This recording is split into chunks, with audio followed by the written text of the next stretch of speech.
디모데전서 2장 5절은 하나님은 한 분이시요 하나님과 사람 사이의 중보자도 한 분이시니 곧 사람이신 그리스도 예수이십니다. 그렇게 말씀하고 있습니다. 예수님은 하나님과 우리 사이를 이어주시는 중보자입니다. 이 중보자를 통해 우리는 구원을 얻었습니다. 중보자가 중요합니다. 오늘은 출애굽기 33장 말씀을 통해서 중보자의 중요성에 대해 살펴보려고 합니다. 그리고 예수님을 믿는 것이 왜 중요한지를 이 본문을 통해 다시 한번 생각해 보도록 합시다. 먼저 사도신경으로 우리의 신앙을 고백하겠습니다. 나는 전능하신 아버지 하나님, 천지의 창조주를 믿습니다. 나는 그의 유일하신 아들 우리 주 예수 그리스도를 믿습니다.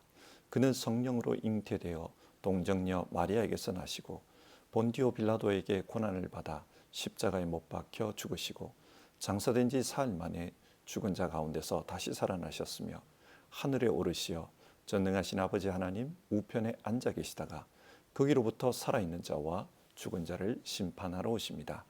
나는 성령을 믿으며 거룩한 공교회와 성도의 교제와 죄를 용서받는 것과 몸의 부활과 영생을 믿습니다.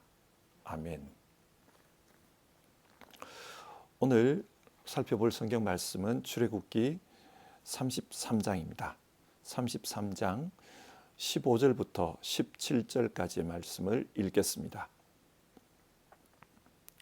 모세가 주님께 아뢰었다. 주님께서 친히 우리와 함께 가지 않으시려면 우리를 이곳에서 떠나 올려 보내지 마십시오. 주님께서 우리와 함께 가지 않으시면 주님께서 주님의 백성이나 저를 좋아하신다는 것을 사람들이 어떻게 알 수 있겠습니까? 주님께서 우리와 함께 계심으로 저 자신과 주님의 백성이 땅 위에 있는 모든 백성과 구별되는 것이 아닙니까? 주님께서 모세에게 말씀하셨다. 내가 너를 잘 알고 또 너에게 은총을 베풀어서 네가 요청한 이 모든 것을 다 들어주마. 아멘.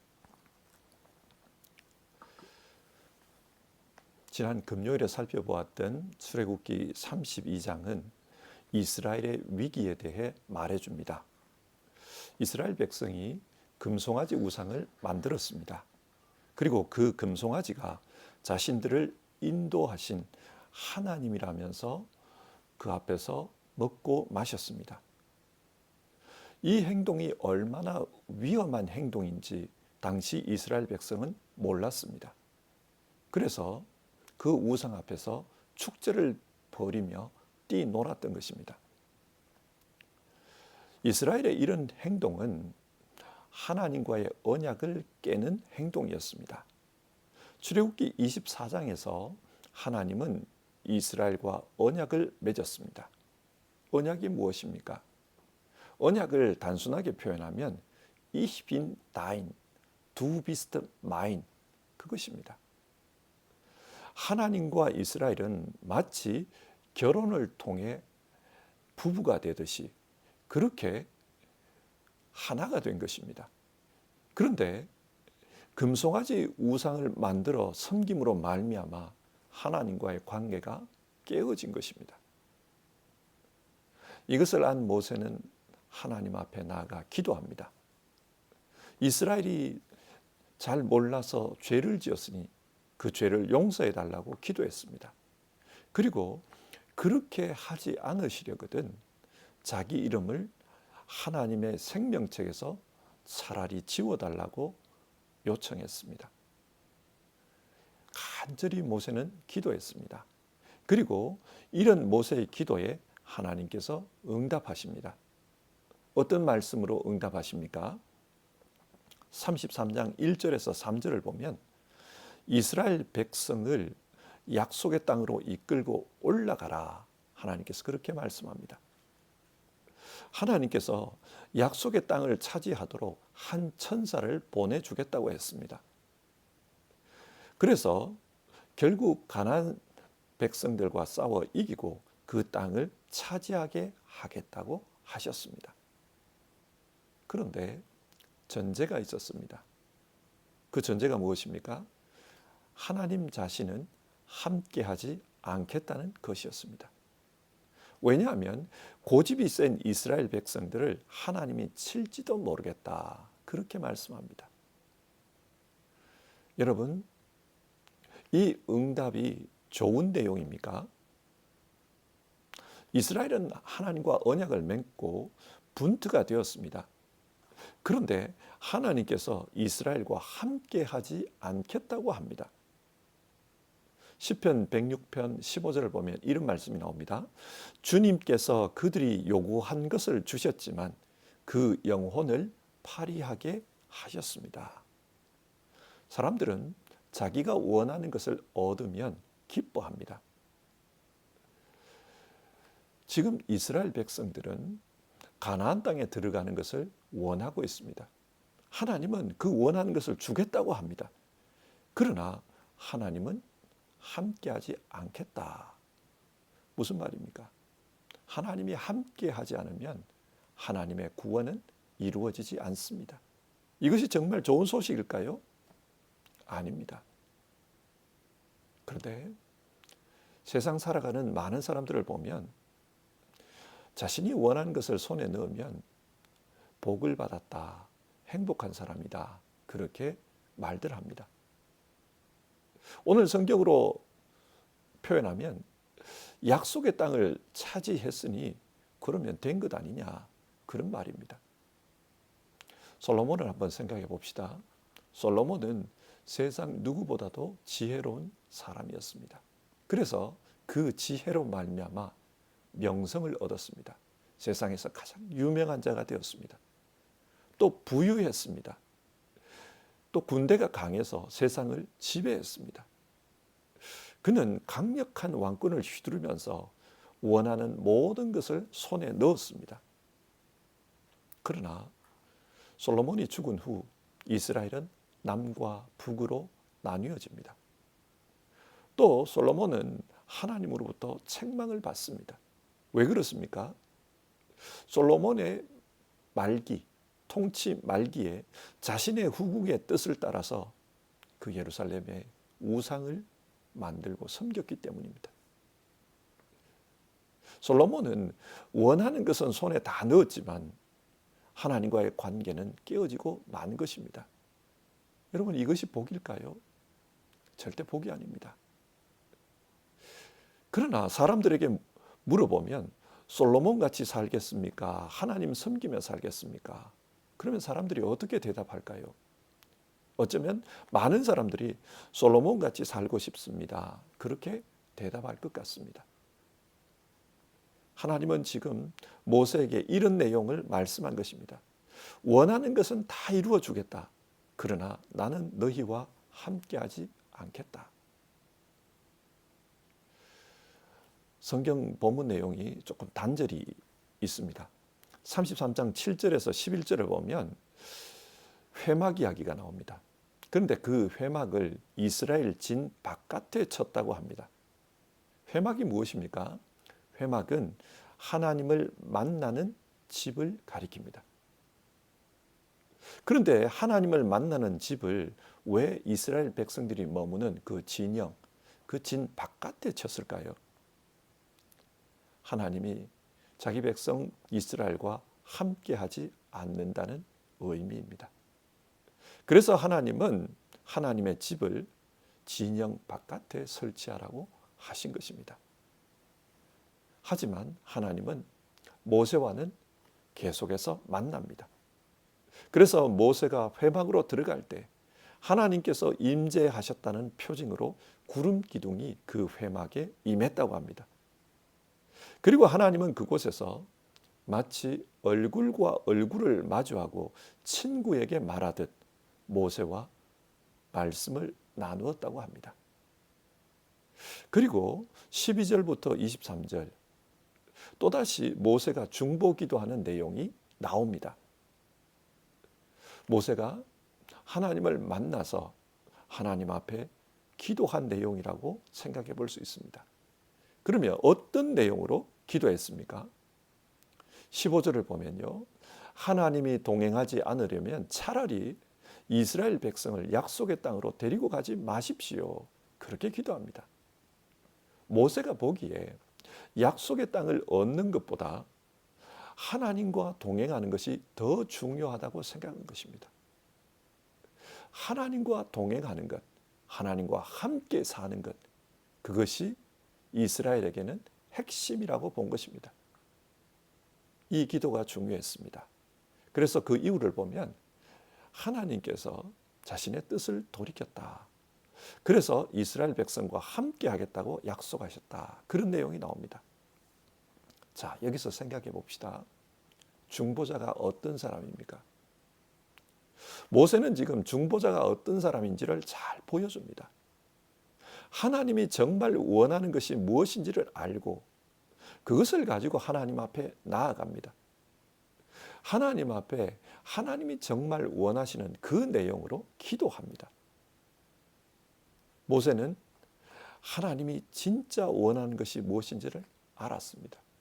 그것은 바로 자기 백성과 동행하는 것이었습니다. 자기 백성과 함께 사는 것이었습니다. 그래서 모세는 그것을 요구했고 그 모세의 기도에 하나님이 응답하십니다. 어떻게 응답합니까? 17절입니다. 내가 너를 잘 알고 또 너에게 은총을 베풀어서 네가 요청한 이 모든 것을 다 들어주마. 하나님께서 이스라엘 백성과 함께 하겠다는 약속을 하십니다. 이런 하나님의 응답을 들은 이후에 모세가 증거를 요구합니다. 하나님께서 함께 하시겠다는 증거를 보여달라는 것입니다. 어떤 증거를 요구했습니까? 18절입니다. 저에게 주님의 영광을 보여주십시오. 하나님이 함께 한다는 것을 모세 자신의 눈으로 볼 수 있게 해달라는 것입니다. 지금까지 모세는 하나님의 음성을 들었을 뿐 자기 눈으로 하나님을 본 적은 없었습니다. 그래서 하나님이 함께 한다는 것을 볼 수 있게 해달라. 하나님의 모습을 자기 눈으로 볼 수 있게 해달라. 그렇게 요구한 것입니다. 그 말이 영광을 보여달라 그 뜻입니다. 하나님은 모세에게 자신의 영광을 보여주겠다고 합니다. 그러나 하나님의 얼굴은 볼 수 없다고 했습니다. 왜 그렇습니까?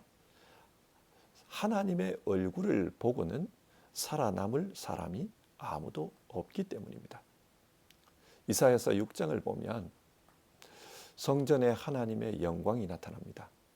그때 이사야가 보니까 천사들이 두 날개로 얼굴을 가렸다. 그렇게 말합니다. 하나님을 가까이서 모시는 천사들도 하나님을 볼 수가 없어서 날개로 얼굴을 가렸다고 합니다. 어떤 누구도 하나님을 보아서는 안 됩니다. 그래서 하나님은 모세에게 하나님의 영광이 지나갈 터인데 그때 모세는 하나님의 등만 볼 것이라고 했습니다.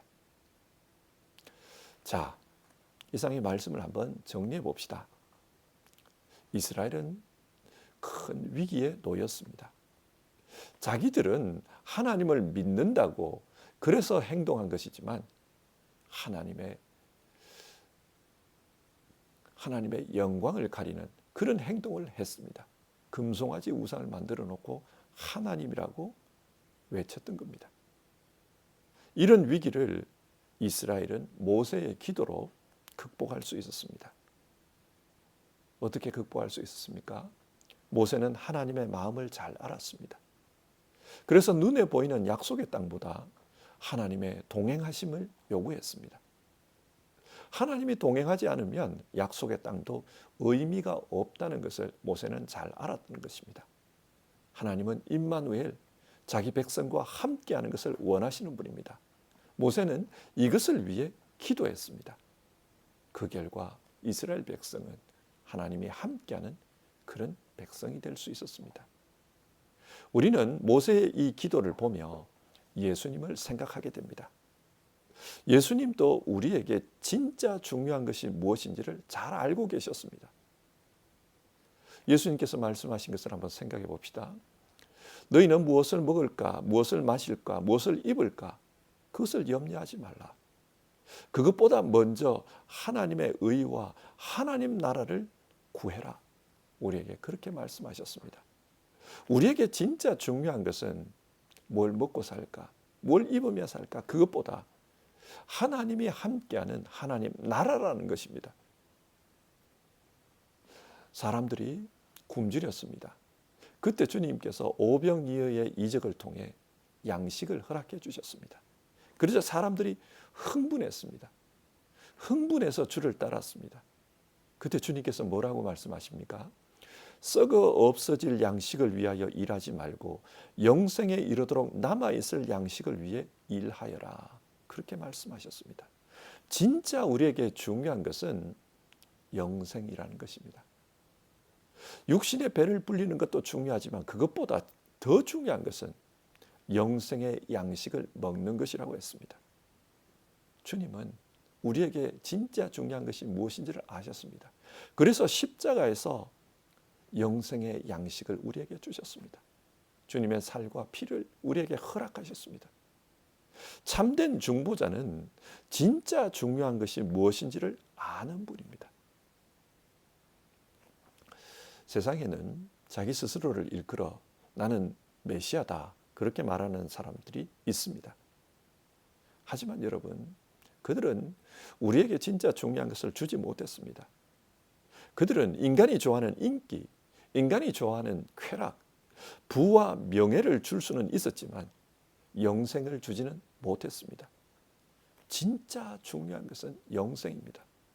그리고 진짜 중보자는 그 영생을 주시는 분입니다. 중보자이신 예수님은 하나님과 우리 사이를 연결해서 영생의 삶이 가능하도록 우리에게 사닥다리가 되어주셨습니다. 요한복음 1장 51절에 나오는 말씀인데요. 내가 진정으로 진정으로 너희에게 말한다. 너희는 하늘이 열리고 하나님의 천사들이 인자 위에 오르락 내리락 하는 것을 보게 될 것이다. 이 말씀은 예수님이 하늘과 땅을 연결하는 사닥다리라는 말입니다. 예수님은 하나님과 우리를 연결해 주시기 위해서 십자가에 달리셨습니다. 우리의 사닥다리가 되어주셨습니다. 그러면 그 예수님은 지금 무엇을 하고 계실까요? 로마서 8장 34절 중보자 예수님은 지금도 하나님 보좌 오른편에 계시면서 우리를 위해 간구하고 계신다고 합니다. 우리를 위해 기도하고 계십니다. 우리는 여전히 죄 지으며 살고 있습니다. 흠과 허물이 있습니다. 심지어는 하나님을 가슴 아프게 하기도 합니다. 마치 이스라엘 백성이 하나님을 섬긴다고 하면서 금송아지 우상을 만든 것처럼 우리도 하나님을 믿고 신앙생활 잘한다 하면서도 하나님의 가슴을 아프게 할 때가 있습니다. 예수님은 이런 우리를 위해 지금도 기도하십니다. 모세가 이스라엘 백성을 위해 기도했듯 예수님도 우리를 위해 기도하십니다. 어찌 보면 모세는 오실 예수님의 그림자였습니다. 그래서 중보하시는 예수님의 모습을 미리 보여주는 것입니다. 우리는 예수님의 중보로 하나님의 사람, 하나님과 분투가 된 언약 백성, 구원받은 주의 자녀로 살게 되었습니다. 이것이 가능했던 것은 우리 중보자 되시는 예수님 때문입니다. 그리고 지금도 가능한 것은 그 중보자께서 우리를 위해 기도하고 계시기 때문입니다. 여러분, 이 사실을 기억하며 살아갑시다. 예수님께서 지금도 우리를 위해 기도하십니다. 따라서 우리의 구원은 실패할 수 없습니다. 우리는 하나님 나라 백성으로 하나님 나라에 들어갈 것입니다. 예수님의 중보하심을 믿으며 오늘도 살아갑시다. 또 기억합시다. 예수님이 진짜 원하시면서 기도하신 것은 우리가 하나님과 동행하는 것입니다. 임마누엘의 삶이 우리 안에 이루어지는 것, 그것을 원하셨습니다. 따라서 오늘 하루의 삶을 살아갈 때 하나님과 함께 살아가는 삶을 살 수 있도록 우리도 노력합시다. 주님께서 지금도 하나님과 함께 살기를 기도하십니다. 그러므로 우리 하루하루의 삶이 늘 하나님과 함께하는 삶, 하나님과 동행하는 삶, 그런 삶이 될 수 있도록 우리도 노력하며 또 신앙하며 그렇게 살아갑시다. 원하는 모든 것을 다 얻어도 임마누엘, 하나님이 함께하는 삶을 실패하면 다 실패한 것입니다. 하나님과 함께 사는 우리 모두 되기를 바랍니다. 기도하겠습니다. 하나님, 오늘은 우리의 중보자 되신 예수님에 대해 생각해 보았습니다. 금송아지 우상으로 말미암아 하나님께 버림받을 뻔했던 그 이스라엘을 모세가 중보함으로 문제가 해결되었습니다. 그처럼 죄와 허물로 죽었던 우리를 위해 예수님이 중보하셨습니다. 그래서 우리는 살았습니다. 그리고 지금도 예수님은 하나님 보좌 우편에서 우리를 위해 기도하고 계심을 기억합니다.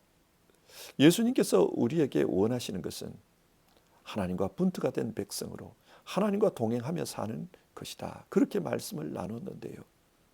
오늘 하루 우리가 서 있는 곳이 높은 산이든 거친 들이든 초막이든 궁궐이든 하나님과 동행하는 그런 삶을 살 수 있도록 도와주시옵소서. 하나님, 우리를 인도해 주시옵소서. 그리고 때론 하나님을 잘 믿는다 그러면서도 하나님을 가슴 아프게 할 때가 있습니다. 정말 하나님의 마음을 알고 하나님이 뭘 원하시는지를 생각하며 살아가는 우리 되게 하옵소서. 그래서 우리의 기도와 우리의 행함이 하나님의 소원, 임마누엘이 드러나는 그런 삶이 될 수 있도록 우리 가운데 역사해 주시옵소서. 하나님, 우리와 함께하여 주시옵소서. 그리고 우리를 다스려 주옵소서. 우리의 중보자 되시는 예수님의 이름으로 기도드립니다. 아멘. 오늘 하루도 주님과 함께 또 임마누엘의 삶을 살아가는 우리 모두 되기를 바랍니다. 주님 가르쳐 주신 기도로 아침 예배를 마치겠습니다. 하늘에 계신 우리 아버지, 아버지의 이름을 거룩하게 하시며 아버지의 나라가 오게 하시며 아버지의 뜻이 하늘에서와 같이 땅에서도 이루어지게 하소서. 오늘 우리에게 일용할 양식을 주시고 우리가 우리에게 잘못한 사람을 용서하여 준 것 같이 우리 죄를 용서하여 주시고 우리를 시험에 빠지지 않게 하시고 악에서 구하소서. 나라와 권능과 영광이 영원히 아버지의 것입니다. 아멘.